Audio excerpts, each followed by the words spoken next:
everybody, it's Natalie Bencivenga, and welcome to another edition of Facts Over Fear. We have a lot to dig into, so let's get right to it.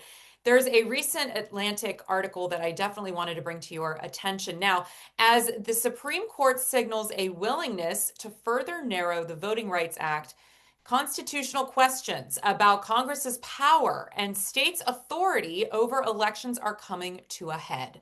To help unpack what is at stake for democracy and for future policy around your right to vote, I am chatting with Sophia Zoe Kilmer. You know her. She's one of our friends, and she comes on here a lot. She is an attorney and a human rights activist and advocate, and we are going to dig into this topic. Sophia, thank you so much for bringing this article from The Atlantic to my attention. I super appreciate it. My pleasure. And I am very excited to bring that article to the mass public because it's of great importance to what is at stake coming up in 2026 and beyond for the Union. Absolutely. So let's just kick things off and get right into it. Chief Justice Roberts has spent decades arguing that strong federal voting rights protections oversteps Congress's authority. From a constitutional standpoint, Sophia, what exactly is at stake if the court continues narrowing Congress's power under the 14th and 15th Amendments? How would that shift the balance of power between the states and the federal government in regulating our elections? Let me just start off by saying this. As an attorney, and knowing that many other attorneys feel this exact same way, the greatest threat to America's democracy right now are the six rogue conservative justices on the Supreme Court. And that's what's at stake. The very balance of what it is to be an American and to be essentially the melting pot that we have always been. A country that has welcomed racial inclusion and diversity in all areas of government, public, and social life. The very balance of everything that we fought for, both in the Civil Rights era of the 1960s, even as far back as the Civil War in 1861, is at stake. We passed amendments. What concerns me too, Sophia, when I was reading the article from The Atlantic, is this idea that the Supreme Court wants to continue to narrow the scope of focus as to what Congress actually can do and really weaken the federal government when it suits them, but then also strengthen certain areas of the federal government when it suits them. Does the lack of consistency in how they are approaching justice concern you? I mean, I have no disillusionment or conceptions of this court being fair or just any longer. And they are doing everything and anything to empower the unitary authoritarian theories that are being pushed from the farthest right wing elements of our society, otherwise known as the Heritage Foundation. And you guessed it, billionaires. Can we talk a little bit, though, if the court were to move away from an effect standard under Section 2 of the Voting Rights Act towards the standard that's required by law? Okay, thank you. Yes, once again, by law, and requiring explicit proof of discriminatory intent, what practical consequences would that have for voters and for states defending their maps? Because we're seeing the gerrymandering playing out all over. So would this really be considered more of like a constitutional recalibration or a fundamental dismantling of the act's enforcement mechanism? A constitutional recalibration. That's a great way to put it. Yeah, the justices. So what Justice Roberts has just, the Atlantic exposed to all of us who just did not realize that gentleman, who he is and what he believes. If you were not already well aware, this man has been trying to gut the Voting Rights Act from the time that Ronald Reagan had said, hey, yeah, it came up for essentially being reauthorized by Congress. Hmm. And during that time where Ronald Reagan was in the process of reauthorizing this with Congress, there was an idea of, do we need to move away from the effects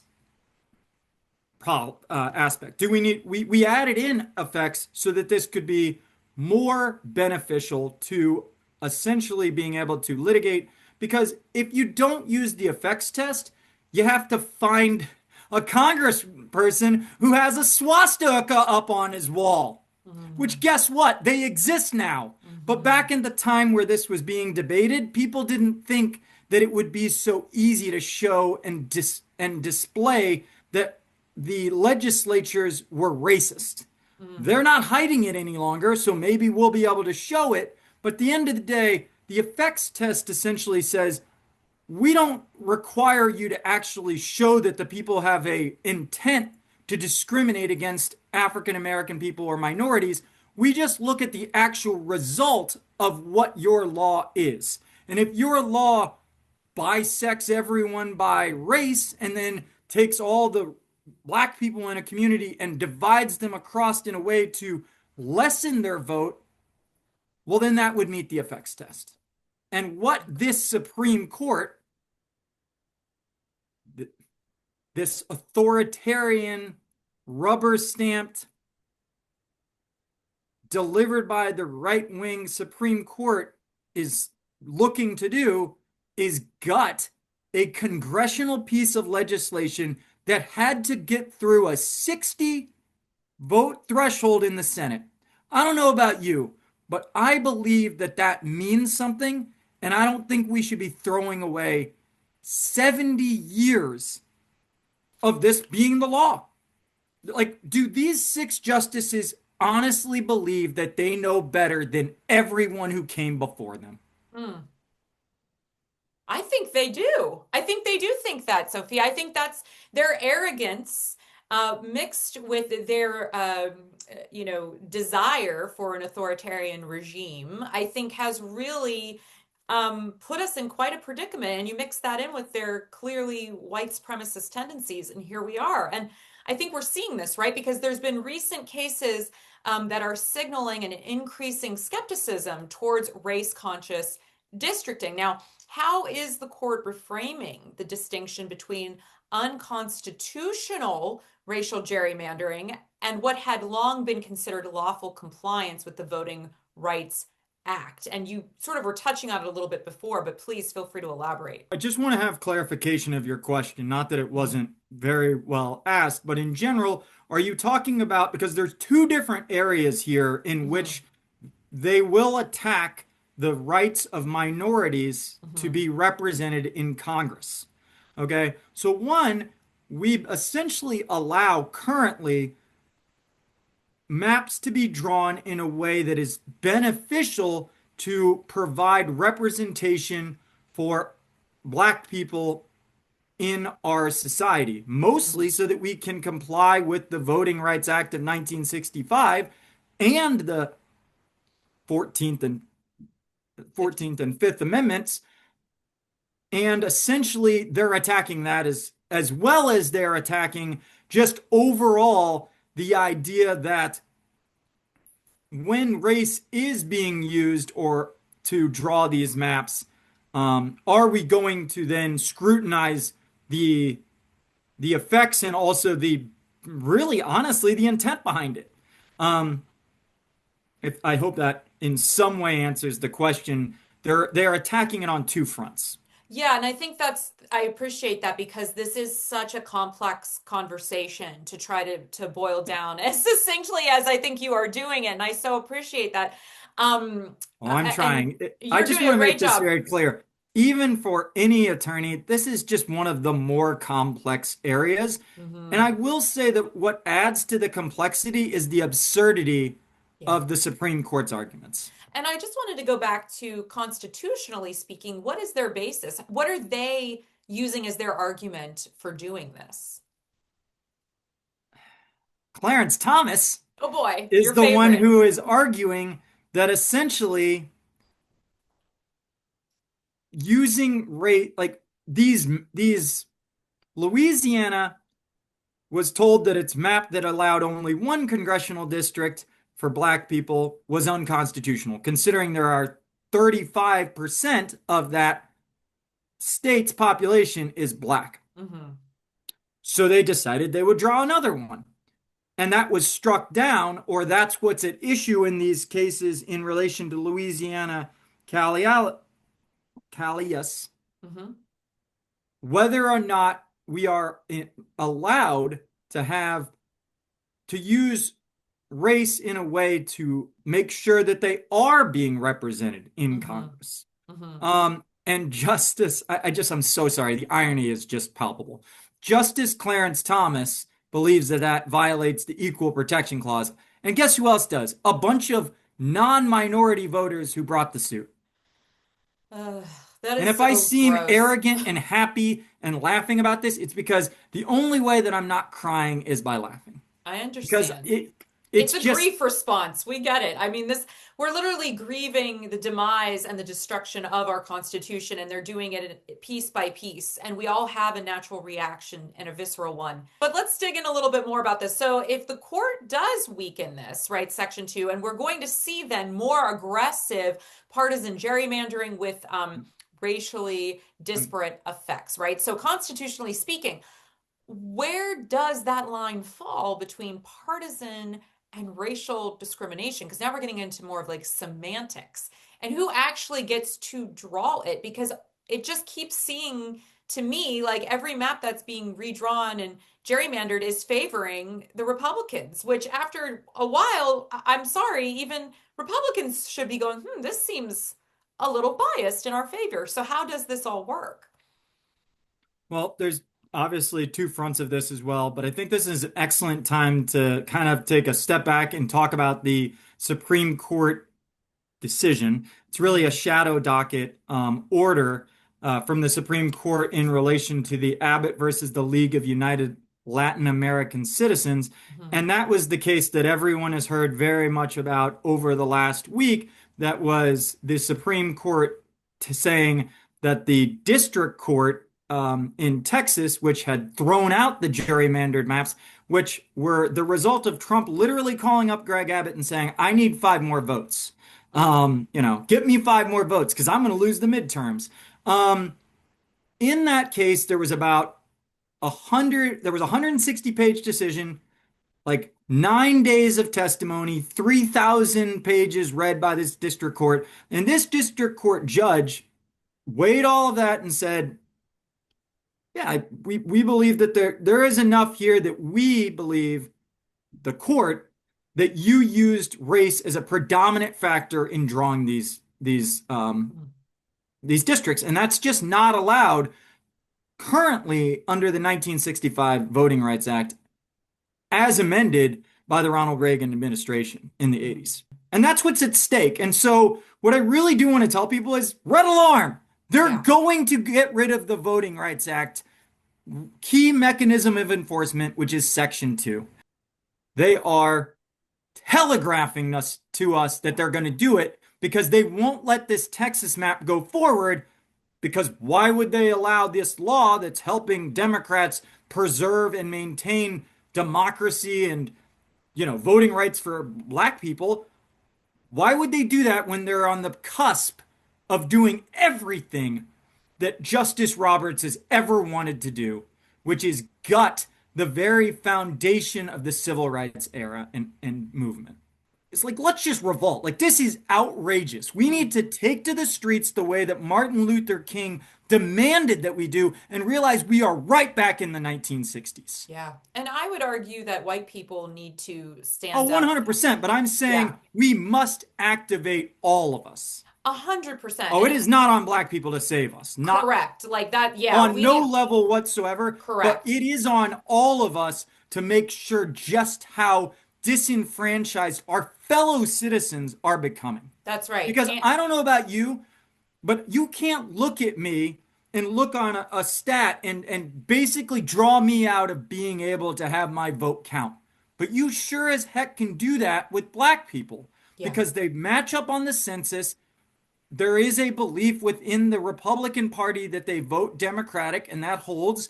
And if you take the amount of black people in like an urban area and you divide it like they did in Nashville, you can essentially take what would be two or three districts of Democrats and either jam it into one or spread it out over six to the point where they don't even get representation. And Yeah. Colbert did an excellent representation of this once, but it is just absolutely critical that people understand that the way that gerrymandering is being done right now is racist Yeah.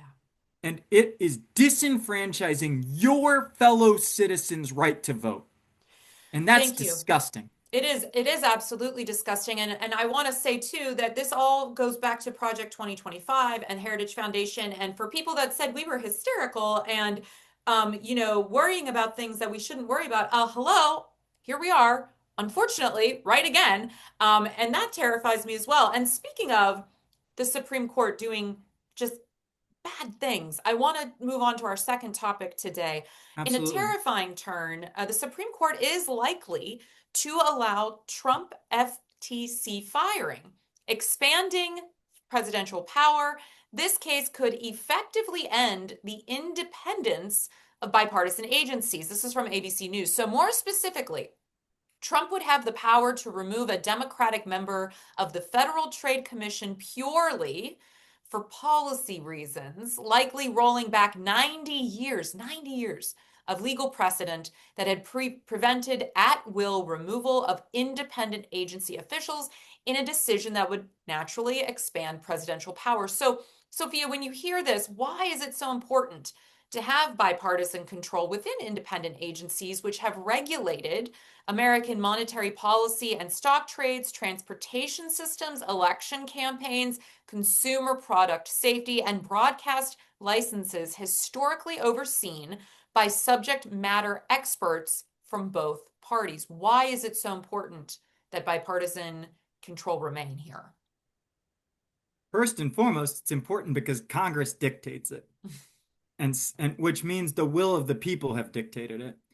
And Mhm. secondly, I mean, it goes without saying that essentially, if you have an executive who can pull at the levers of these independent agencies, they can both cause chaos and they can also kind of manipulate the levers in a way that benefits one party over another. And we, as Americans, and we as a Congress, we believe that that was not what would be best for our country. And therefore, we have laws to basically make sure that these ABC agencies, as they're referred to, remain independent and free of partisan control. Now, the three liberal justices, on the Supreme Court have made their following assertions on this matter. Justice Sonia Sotomayor says, "You're asking us to destroy the structure of government." Justice Kagan says, "The result of what you want is that the president is going to have massive, unchecked, uncontrolled power, not only to do traditional execution of the laws, but to make law," which is important. And then, of course, Justice Brown Jackson warned of the danger in allowing a president to replace members of independent commissions with loyalists and people who don't know anything about the agency's expertise. What are your thoughts on their specific concerns? And does this really, and I think what Kagan said is very important to note, to make law, which is not the role of the executive branch, are you worried about basically the disintegration of our branches if this happens? Oh, absolutely. I brought it up and I'll bring it up again. This Supreme Court and the people who put them into power, which I would present to all, was the Heritage Foundation, and that entire type of movement. Their end goal is a unitary executive because, one, there's a lot of things within the American political system that favor the Republicans in general. Mhm. And two, they believe that they are in power currently and that a unitary executive theory benefits them now to Mhm. make sure that Trump's deeply unpopular agenda has no obstruction whatsoever within this within the independent agencies that are supposed to hold him in check. And what I would say to any Republican who is listening, what would you be possibly doing and thinking if Obama had tried any of this? They'd be losing their minds, Sophia. That's what they would be doing. They would be taking to the streets and losing their minds. And when we look at this from big picture perspective, what do you feel is at risk? Because the outcome really will determine whether or not there will be any Democrats left on the FTC or other regulatory bodies, and whether any of the independent agencies will actually be independent. So when we're looking at it from that perspective, what does that mean for democracy? What does that mean for a free and fair society if it's just stacked with loyalists and partisan players? I mean, I would just go to the idea and the fact that what we're all talking about here is a case called Humphrey's Executor, and that is the 90-year-old president you were talking about. It's been referred to as a decaying husk by the Supreme Court, who most lawyers who are worth their salt understand this Supreme Court has gone rogue in relation to, and I say this all the time, so I'll say it one more time. This Supreme Court thinks we can't read. Hmm. That is the only They're hoping. explanation for their lawlessness and the actions of which they have undertaken to essentially encourage and empower Trump's lawlessness. And so, Mhm. what is at stake? I mean, the very nature of the idea that the president is not a king. This just gives me the chills. I try, Sophia, when I wrap up a conversation, especially one as heavy as this, to end on a positive note. If we want to take control of this country back and give it back to the people, what do we need to do? And from a legal perspective, what can be done right now? Like, will there be other challenges to these cases? What are our steps forward here? I mean, I'm going to not talk about like the mechanism of going through the law because that ends up at the Supreme Court. And I'm just going to say what I say oftentimes online. You can only gerrymander so much when you're deeply unpopular. Mhm. I would point to the shift across the entire United States that since Donald Trump has been elected president in November of 2025, the Republicans have suffered a negative 15-point shift across the board nationally, and those type of numbers can't be gerrymandered into power. Mm. So show up, vote, and we'll take the power back. But it's going to be a fight, It is and going to it's be a going to take fight. all of us. But I'm Yes. ready for it, and I'm here, and Yes, you I'm are. ready to help save the union with people like you. And for anybody who wants to follow me and join, what we're doing here with all of us, which is essentially fighting for the very future of this country Yeah. against people who honestly don't believe in what it actually was made to represent, which is a true multi-ethnic melting pot of the beauty of diversity within our society and country. Thank you so much, Sophia, for being a part of Facts Over Fear. I echo everything you said, and I just want to add to that it's important to be supporting independent journalists, in particular in this moment, that are not really beholden to corporations or billionaire money. So continue to follow creators like Sophia and like myself across platforms. We really appreciate it, and continue to share these interviews and stories so we can get the word out, because at the end of all of this, I truly believe that journalism is a pillar of a democracy. And so we need all of our voices standing together and standing against fascism. And until next time, everyone, take care of yourselves and each other. Bye.